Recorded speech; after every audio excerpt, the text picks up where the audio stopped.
It's Fable. If this is your first time here, what I do is I make content showcasing tutorials that will benefit you with your digital experience. In today's video, I will be showcasing 4 applications: TranslucentTB, RainMeter, Lively, and Ninite. If you are here for a certain software, I'll have the time cards for each section of the video down below. All the links will be down in the description as well. The end goal of this video is to have your computer looking snazzy and to our standard. So first, what we want to do is clean up our taskbar. Once you're here, let's go ahead and change the search icon to search only. Now we can turn off the remaining widgets. We will now head over to the taskbar behaviors. Once here, let's center our taskbar and uncheck any boxes that would suit your needs. Sweet, now let's go ahead and download TranslucentTB.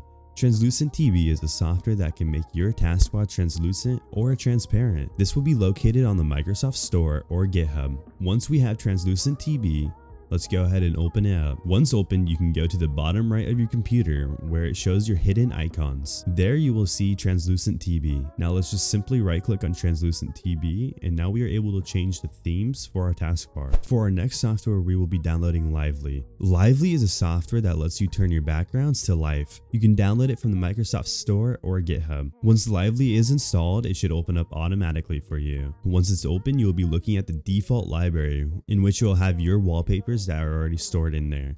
But if you happen to want different wallpapers, you can easily find some on their DeviantArt or their subreddit. You can simply add new wallpapers by clicking the plus icon.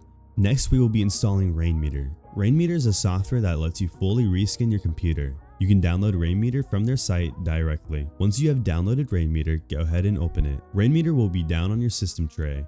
Once you have clicked on RainMeter, you can go to Skins and then click Open Folder. Here is where you put your downloaded skins. You can go ahead and find those skins on DeviantArt or RainMeter's website. Now for the very last software we'll be downloading is Ninite. Ninite is an application that will automatically install or update apps for you or your system. This can be very helpful when creating a new OS or any virtual machine as well. Downloading Ninite is very simple. You go to the website, click on the applications that you would want to download or update, and click Download. Well, I have provided you guys with these 4 essential tools that you should have on all your operating systems. Just wanted to say thank you guys for watching, and make sure to comment down below your favorite software from this video. If you guys have enjoyed what you have watched, feel free to check out some of my other videos as well.